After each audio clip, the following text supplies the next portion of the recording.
Luis Ortega waited until Frank Ward left the garage before placing the receipt in Lena's hand.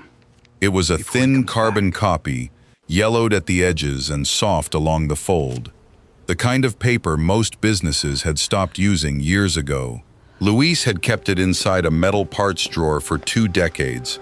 Frank had asked him more than once to destroy it. That morning, while Lena helped her father clear the workshop after a minor fall, Luis decided the truth had been hidden long enough. "Read the bottom before he comes back," he said. Lena recognized her father's name first, Frank Ward. Beneath it was a date she had spent 20 years trying not to remember. The night of her high school scholarship ceremony. The night Frank failed to appear. The night before the money meant for her college enrollment vanished from an envelope in his bedroom. The amount on the receipt matched that money exactly. Lena looked at Luis. "What did he pay you for?" Luis pointed to 4 vehicle numbers typed beneath the garage name. All 4 belonged to Ridgeline Student Transit, the private company that had operated the district school buses when Lena was 18. Beside the numbers, in Luis's handwriting, were 5 words. "Hold all 4 pending independent review." The service description did not list repairs. It recorded an after-hours inspection, driver log comparisons, and a recommendation that none of the 4 buses return to service until another evaluator reviewed the findings. Lena read the amount again. Her mother had helped save that money before she died. Lena had worked weekends at a grocery store to add the final portion. It was supposed to secure her place at college.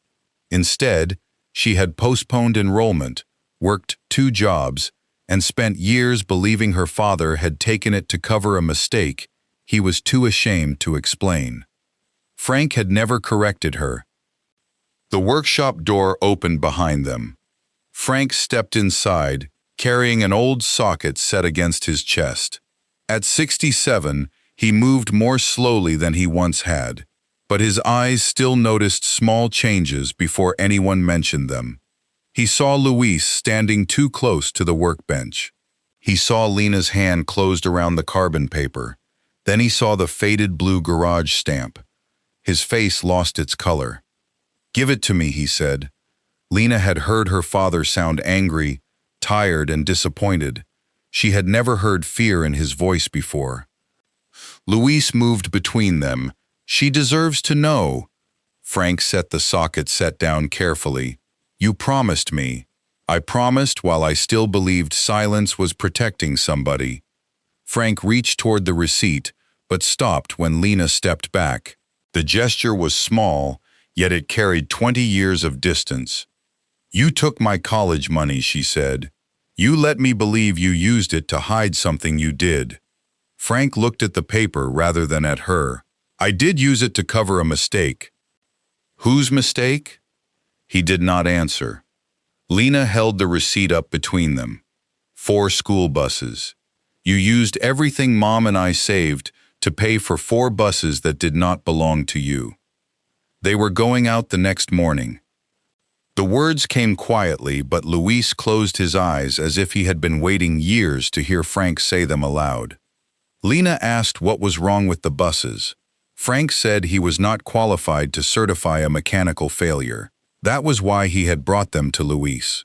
He had seen 4 driver reports containing the same unusual pattern, while Ridgeline's official record described only 1 routine service issue. Frank had asked the company to hold all 4 vehicles. His supervisor ordered him to release them. "So you stole from me instead?" Frank flinched. "I took money that was not mine to take." "That is not an explanation." "No," he said. "It is the part I owe you without an explanation." Luis told Lena that the buses arrived after closing. Frank had paid cash because Ridgeline refused to issue a purchase order for additional inspection. Luis checked the records and documented enough concern to recommend keeping all 4 vehicles off their routes. Frank then used his temporary stop-use authority as a route coordinator and backup driver. No children were on the buses that night. No accident had happened. The danger existed in what could have happened the following morning if the same warnings were dismissed again. Lena wanted to ask why her father had never said any of this.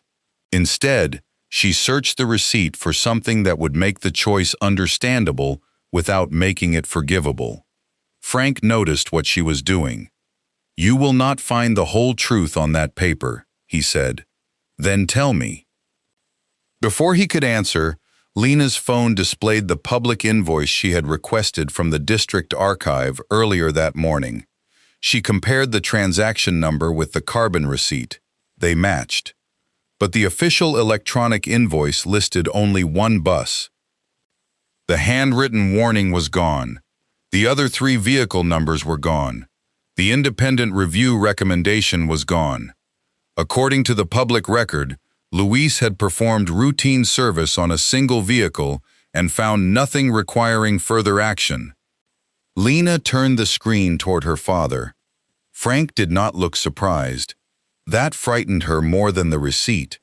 "Who changed it?" she asked. Frank stared through the open garage door toward the empty service yard.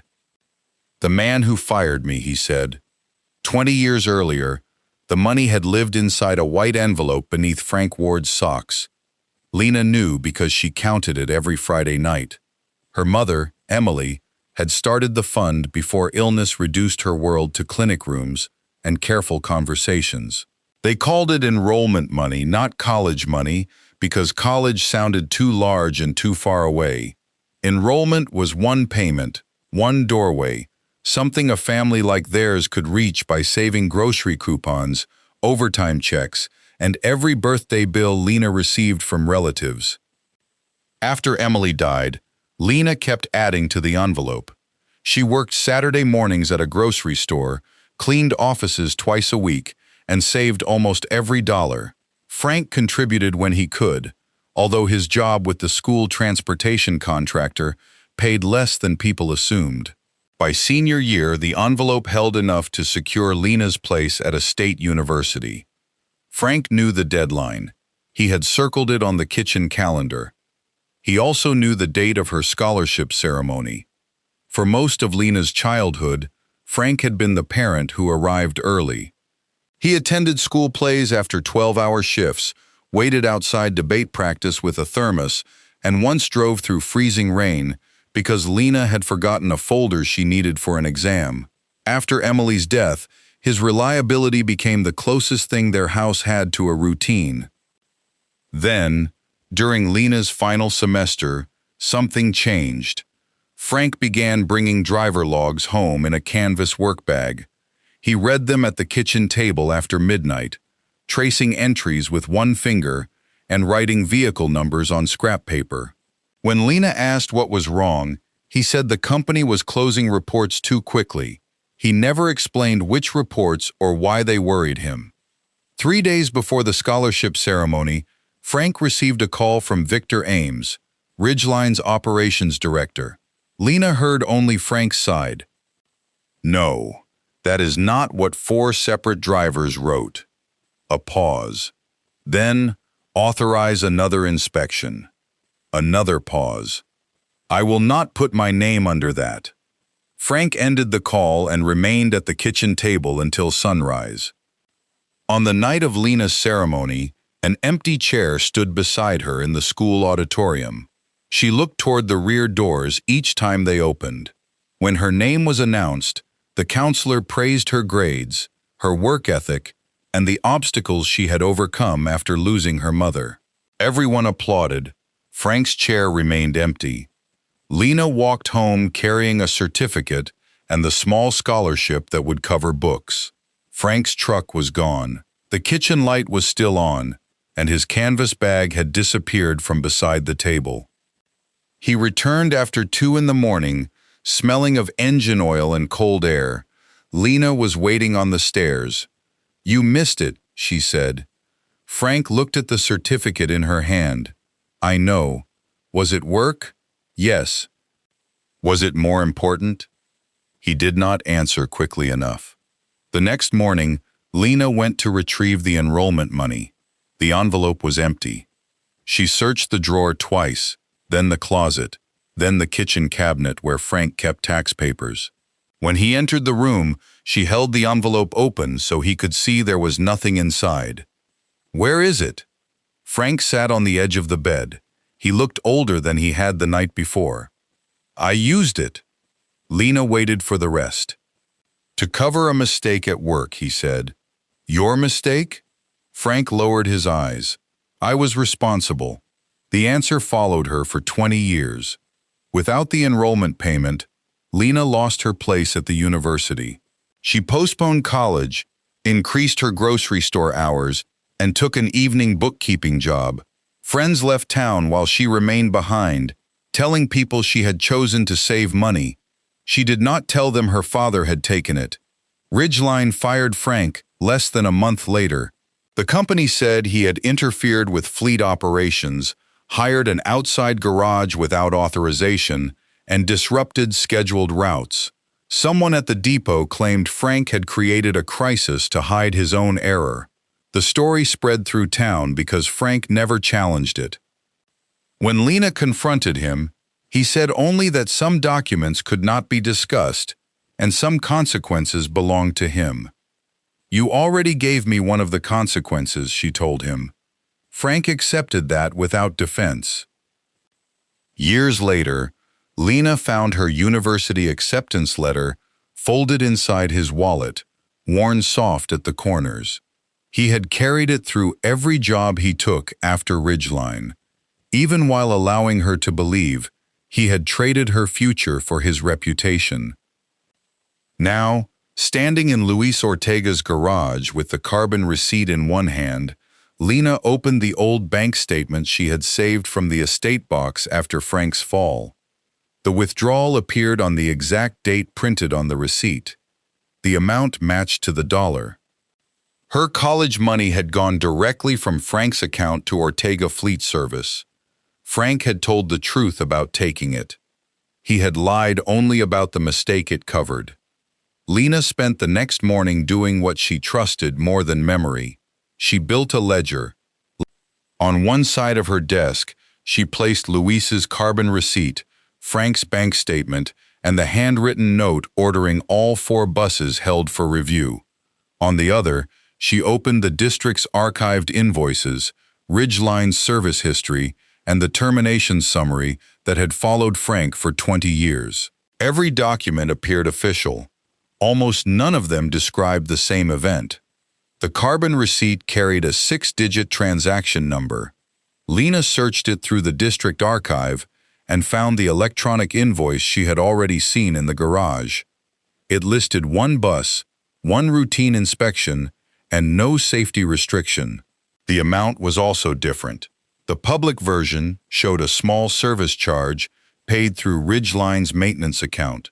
Luis's copy showed the full cash payment Frank had made from Lena's enrollment money. Someone had not merely entered the invoice incorrectly, someone had replaced its purpose. Lena called Luis and asked him to meet her at his garage before opening. He arrived carrying the same ring of keys he had used for decades and unlocked a storage room behind the alignment bay. Dust-covered old binders arranged by year. Luis removed one labeled Ridgeline and placed it on a workbench. "I kept paper because computers made people too confident," he said. Inside were copies of service requests, handwritten notes, and driver complaint forms. 4 separate drivers had reported unusual behavior during the same week. The language differed, but the timing and pattern matched closely enough that Frank had noticed. One driver described a warning that appeared and disappeared. Another reported that the vehicle responded differently during a routine route check. A third wrote that the condition returned after maintenance marked it resolved. Luis reminded Lena that neither he nor Frank could determine the final cause from those reports alone. The concern was not that they knew exactly what would fail. The concern was that 4 vehicles had produced related warnings, while Ridgeline treated each report as unrelated. "What did my father ask you to do?" Lena said. "Compare all 4. Document what I could. Recommend whether they needed a qualified independent review." Did he ask you to find something wrong? Luis shook his head. He told me that if I found nothing, I should write nothing. The inspection began after the buses completed their afternoon routes. Luis compared the driver logs with the vehicle's available maintenance histories and found enough unresolved similarities to recommend that all four remain out of service. He wrote the hold instruction on the carbon receipt because Ridgeline had refused to issue a purchase order for work beyond the single bus already approved. Without a purchase order, the garage risked never being paid. Frank paid cash, so the review could happen before the morning routes. Lena asked why Luis accepted money he knew belonged to her. I did not know where it came from, he said. I knew only that your father counted it twice before handing it over. The admission hurt because it made Frank's decision visible. This had not been a confused withdrawal made in panic. He had known the amount. He had known what it represented. He had spent it anyway. Luis showed her a photocopy of the temporary stop-use notice Frank issued shortly after midnight. As route coordinator and backup driver, Frank had limited authority to hold a vehicle when unresolved information suggested an immediate safety concern. He could not condemn the buses, certify a defect, or order permanent repairs. He could pause their use until a qualified review occurred. The notice listed all four vehicle numbers. At 7:12 the next morning, the hold was canceled. The cancellation carried Victor Ames's electronic approval. Lena found a second version in the district system. It described Frank's notice as an unauthorized operational delay based on an unverified outside opinion. The four vehicle numbers had again been reduced to one. A note stated that internal maintenance had resolved the concern and normal service could resume. Yet the route records showed something unexpected. None of the four buses carried students that morning. Luis explained that Frank had arrived before the drivers and kept the keys in the dispatch office. Victor ordered him to release them. Frank refused until someone outside Ridgeline reviewed Luis's findings. Their argument delayed departures, replacement buses were called, and parents received notices blaming an employee dispute. By midday, a district evaluator had examined the paperwork and extended the hold. The four buses remained off their routes, pending additional inspection. Frank's action had not proven the vehicles unsafe. It had prevented Ridgeline from treating an unresolved warning as though it had already been disproved. Lena returned to the cancellation record and searched the metadata. Victor's approval appeared less than an hour after Luis submitted the electronic invoice. The original attachment was unavailable. In its place sat the shortened version, naming one bus and routine service. She printed the timeline and placed it beside the carbon receipt. Driver reports had identified four vehicles. Luis had inspected four. Frank had stopped four. The district evaluator had kept four out of service. Only Ridgeline's official record insisted there had been one. At the bottom of the cancellation form, beneath Victor Ames's name, Lena found the reason he had entered for overriding Frank's decision: contract performance at risk. For the first time, the missing money and the altered record belonged to the same story. Frank had not paid Luis to hide a mistake. He had paid for an inspection Ridgeline did not want documented. But the question that had divided Lena from her father remained. If the stop-use order was valid, why had Frank signed a termination agreement admitting he was wrong? Lena requested Frank's personnel file before she told him what she planned to do. She believed the carbon receipt, the four driver reports, and the valid stop-use notice were enough to correct the story Ridgeline had allowed the town to repeat for 20 years. Her father had not created a false emergency. He had used limited authority to hold four buses until someone outside the contractor reviewed a pattern the company wanted treated as routine. The district's records officer warned that older employment files were incomplete. 3 days later, a digital packet arrived with Ridgeline's termination recommendation, witness summaries, and a signed separation agreement. Lena opened the agreement, expecting another altered record. The signature was real. Frank had acknowledged hiring an outside garage without authorization. He admitted using personal funds to obtain an inspection, retaining vehicle keys after his supervisor canceled the hold, and disrupting contracted routes. One paragraph stated that Ridgeline had found no verified evidence of a shared safety condition across the 4 buses. Another said, Frank accepted responsibility for failing to follow the operational chain of command. The final page carried his initials beside every statement. Lena drove to his house with the agreement on the passenger seat.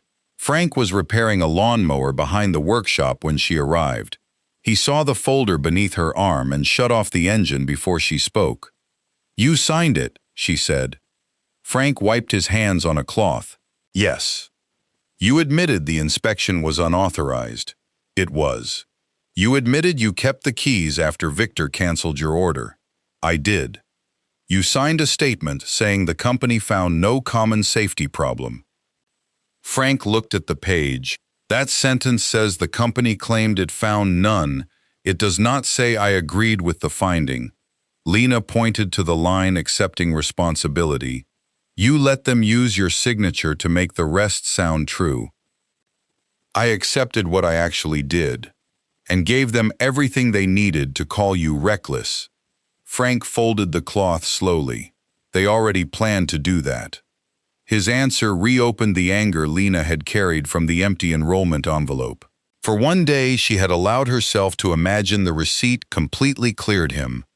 Now the official file showed he had broken procedure, held contractor property, and signed away his right to challenge the termination publicly. "What did you get for signing?" she asked. Frank told her Ridgeline had prepared separate disciplinary cases against 3 drivers who refused to take the buses after hearing about Luis's recommendation. The company claimed they had abandoned assigned routes and caused service disruption. 2 of those drivers were close to retirement. If Ridgeline dismissed them for misconduct, their benefits could have been challenged through years of appeals. Victor also threatened to sue Luis for interfering with company property and performing work without authorization. Ridgeline represented most of Luis's commercial business at the time. A lawsuit, even one he eventually won, could have closed the garage. The agreement offered a trade. Frank would accept sole responsibility for the unauthorized inspection and key retention. Ridgeline would withdraw the cases against the drivers, avoid claims against Luis, and describe Frank's departure as a termination rather than refer the matter for further action. "You decided for all of them," Lena said. "I asked the drivers first. I asked Luis." "You did not ask me." Frank's eyes moved toward the workshop where the green metal cash box still sat on a shelf. "No," he said, "I did not. You used my money, signed their version, and let me believe your mistake was so shameful you could not name it." "The money was my mistake. Not the inspection?" "No." "Not holding the buses?" "No." "Then why tell me you were covering a mistake at work?" "Because I had taken something from you to solve a problem at work." That was true. It was also the smallest possible piece of the truth. Frank accepted the accusation without arguing. Lena hated how often he did that. His silence made him appear humble, but it also controlled what everyone else was allowed to know. "You could have told me about the drivers," she said. "You could have told me about Luis. You could have shown me this agreement." "And then what?" "I might not have hated you." Frank looked at her with an exhaustion older than the papers. "That is why I did not tell you." Lena stared at him.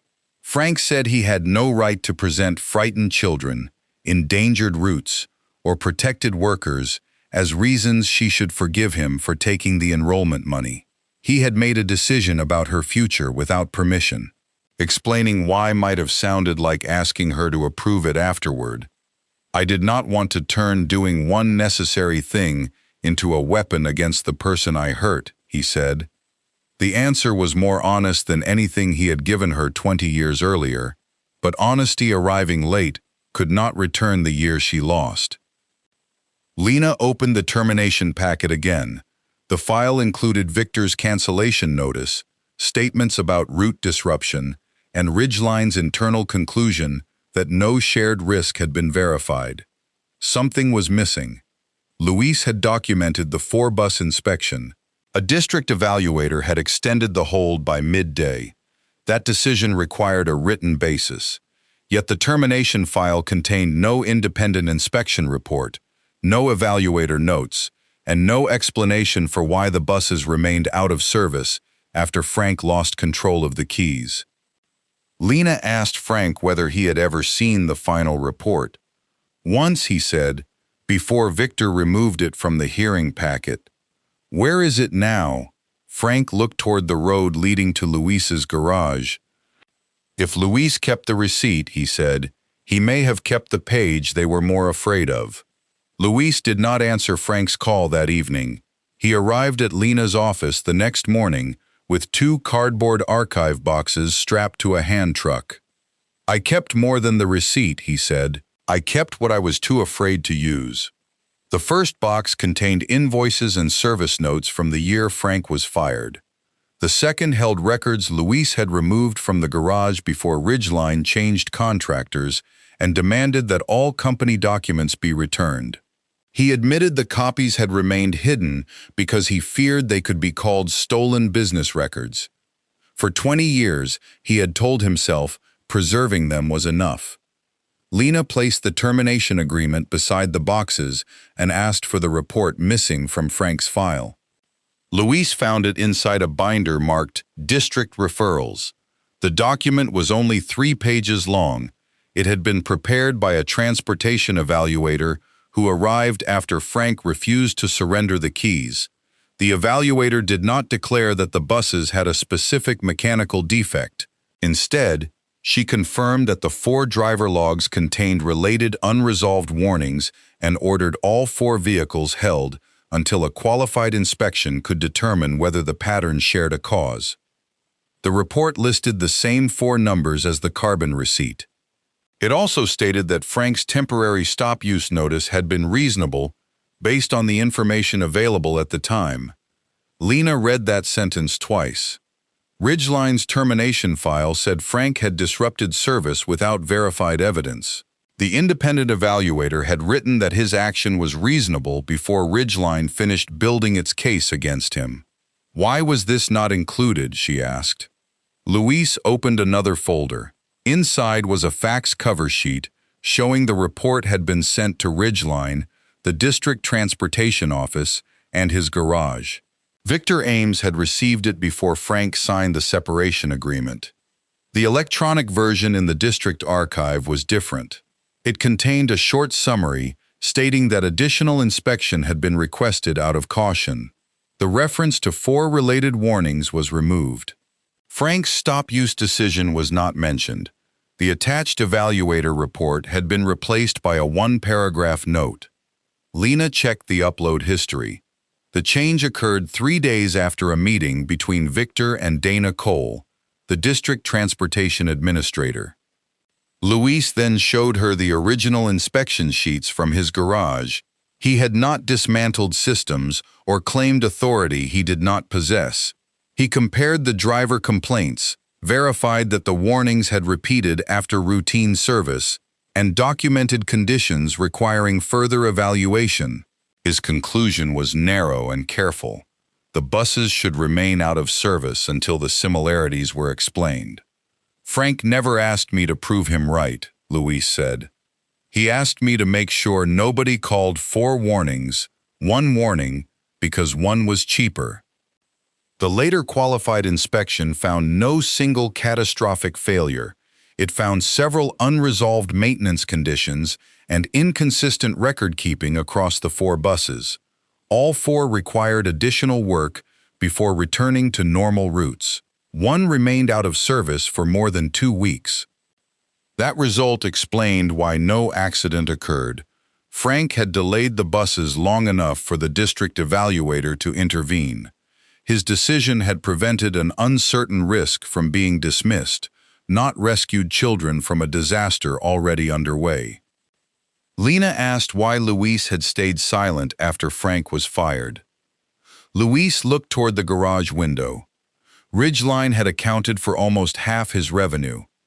Victor warned that public disagreement would end the contract and bring legal action over the unauthorized inspection. Luis had employees with mortgages, children, and medical bills. He convinced himself that Frank had chosen the agreement freely and that speaking later would only reopen damage. "I protected my shop," Luis said. "Frank protected my shop too. You were the one nobody asked." He handed Lena a printed email chain. The first message came from Victor on the afternoon before Frank hired Luis. It instructed supervisors to close the matter as an isolated service issue before the district's contract review. A second message warned that taking 4 vehicles out of service would reduce Ridgeline's performance score and trigger replacement costs. Dana replied that the district needed documentation supporting normal operations, not speculative pattern analysis. The language did not show anyone wanted children harmed.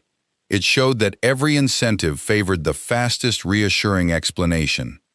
At the bottom of the box, Lena found a spreadsheet containing stop-use notices from the previous 3 years.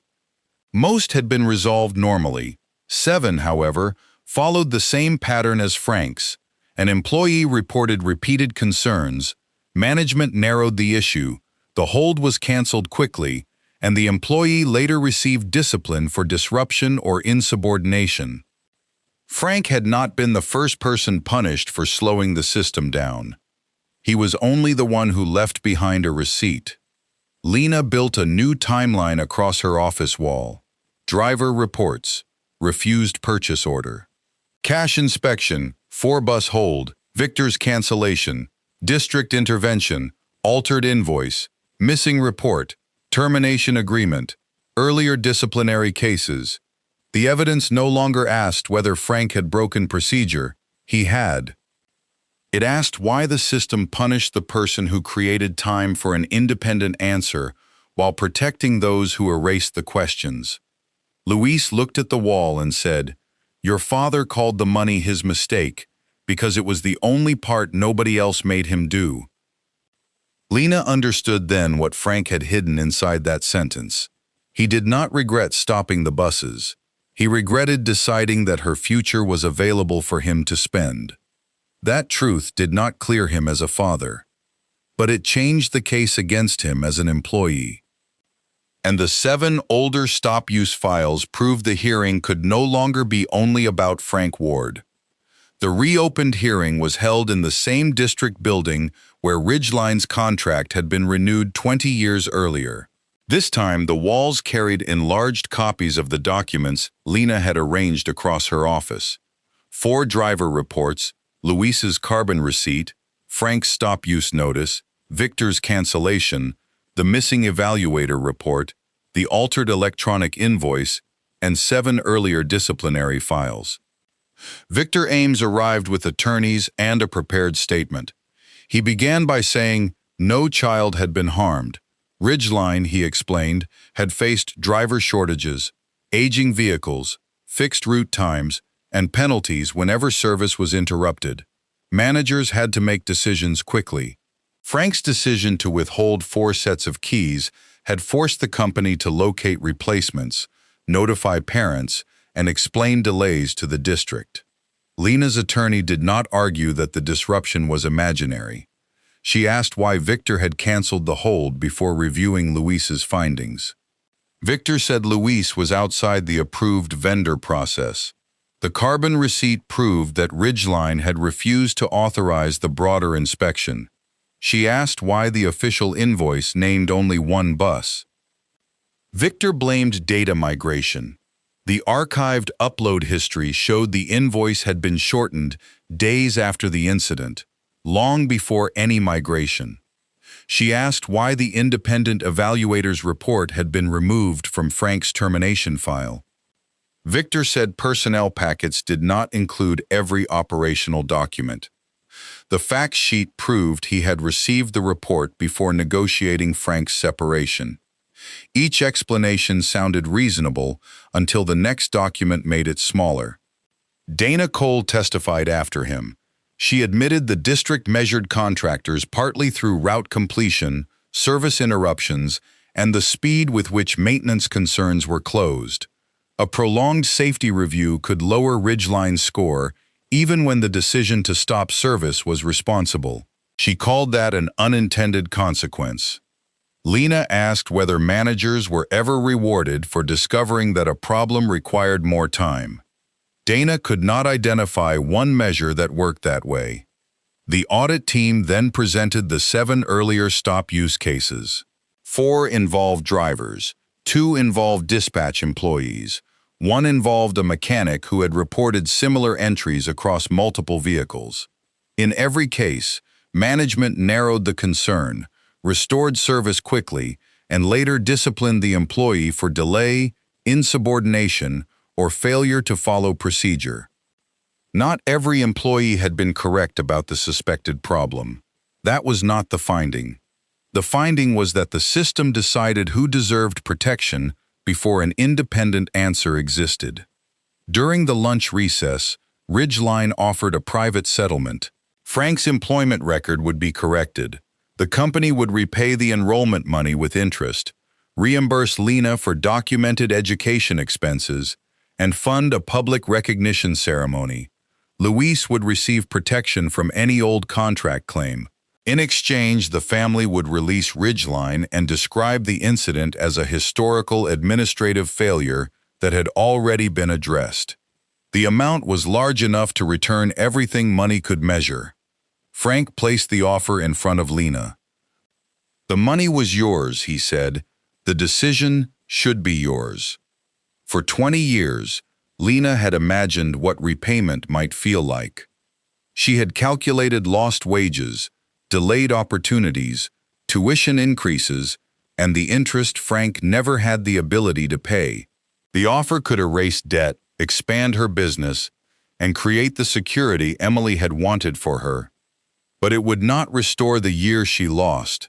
It would not repair the 7 careers hidden behind disciplinary language. And it would leave the same incentive structure waiting for the next employee without a mechanic who kept paper. Lena closed the folder. "My father was wrong to take my money," she said, "but your system was wrong to make personal money the price of asking whether children were safe." Frank looked down. She continued, "A driver should never have to choose between a child's future and a bus full of children." They rejected the settlement. When the hearing resumed, Frank asked to speak. He did not describe himself as a whistleblower or claim he had saved lives. He said he had seen a pattern, lacked authority to resolve it, and created time for qualified people to review it. He also admitted taking Lena's money without permission. "I told myself the morning routes left me no other choice," he said. "That was not true. I had no easy choice. Those are different things." He turned toward Lena. "I took your decision away. I let you carry the cost and then controlled the explanation. I am sorry. You do not owe me forgiveness because the buses stayed parked." Lena did not answer for the room. She nodded once, accepting the apology without pretending the damage had disappeared. The panel ordered Ridgeline and the district to preserve every safety, invoice, and disciplinary record connected to the reporting chain. Victor was removed from safety approval duties pending investigation. Dana's office lost authority to review complaints against its own contract decisions. An independent audit would examine canceled stop-use notices, altered risk classifications, and retaliation claims across all current transportation contracts. The district also suspended performance bonuses tied only to uptime and closure speed. Emergency inspection funds would be available without requiring employees to pay personally. Material changes to safety records would retain every earlier version. Employees could request independent review without routing the appeal through the manager whose decision they challenged. Outside the building, reporters asked Lena whether the ruling had restored her faith in her father. She looked at Frank before answering. "It restored the record," she said. "Trust takes different work." The district's final report arrived 11 months after the hearing. It did not call Frank Ward a hero. It corrected his employment record, removed the finding that he had manufactured a safety crisis, and acknowledged that his temporary stop-use decision had been reasonable based on the information available. It also preserved the violations he had admitted: using unauthorized funds, hiring outside work without approval, and retaining company keys after his supervisor canceled the hold. Frank read the entire report at Lena's kitchen table. "That is fair," he said. Lena studied him. 20 years earlier, he would have treated those 3 words as the end of the conversation. This time, he opened a small savings book and pushed it across the table. After losing his Ridgeline job, Frank had deposited what he could each month into an account bearing Lena's name. Some months held $20, some held nothing. The balance could not repay the year she postponed college, but it showed he had never mistaken regret for something that required no work.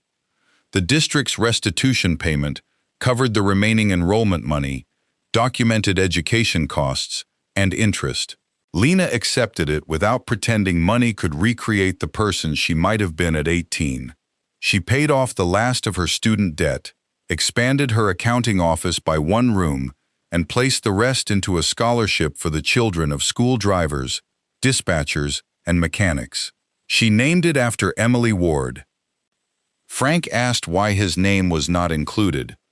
"Because Mom saved the first dollar," Lena said, "and because this is not a monument to what happened to us." Luis Ortega attended the first scholarship presentation, but refused to stand at the front. When a reporter called him the mechanic who saved the evidence, he corrected her. He had preserved paper, he said, but preservation without courage had allowed the false record to survive for 20 years. His cooperation protected him from old contract claims, yet the review still recorded that he had remained silent, while Frank carried responsibility alone. Luis accepted that finding too. The broader audit reopened 5 disciplinary cases. 2 former drivers received corrected records and partial compensation. 1 case remained disputed because the original evidence could not be recovered. Another employee declined to participate. The reforms did not produce perfect justice for every person the system had failed. They created a process that no longer required those people to prove their claims to the same managers who had punished them.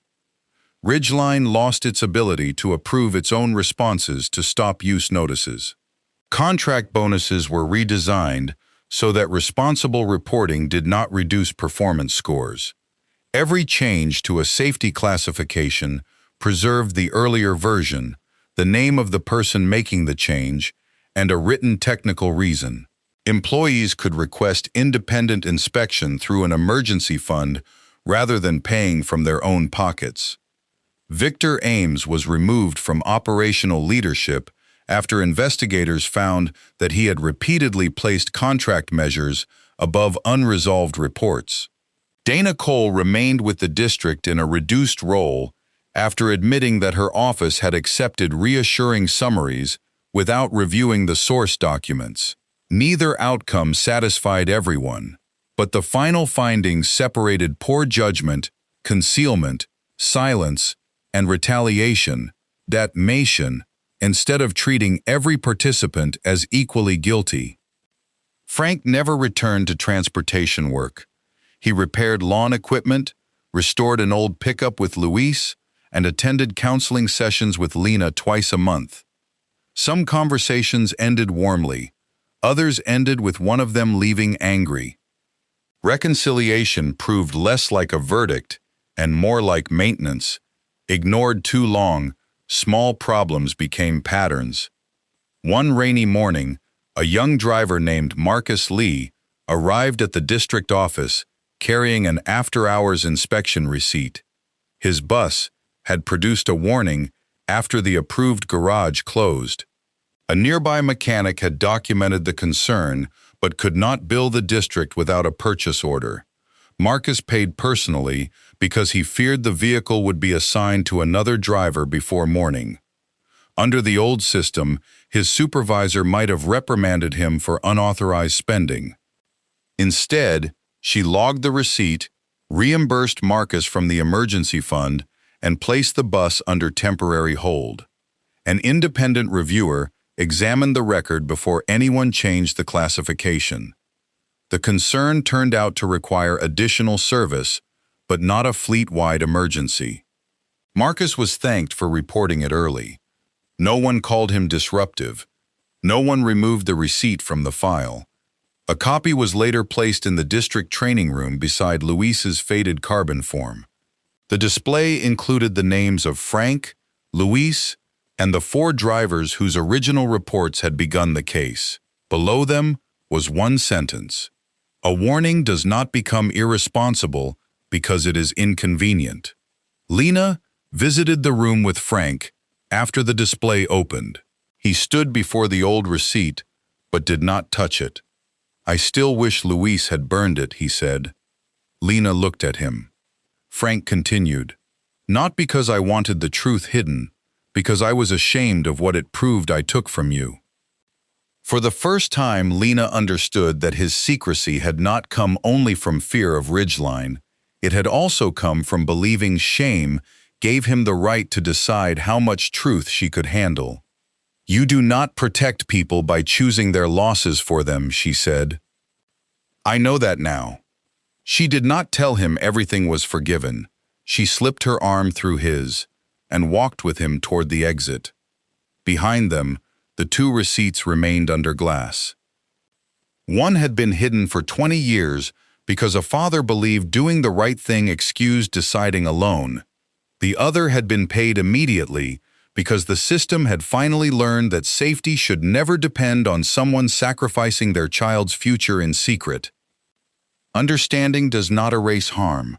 Forgiveness does not replace accountability. The real lesson is what happens after the truth is known, whether people defend the old story or build a system where the next receipt never has to be hidden.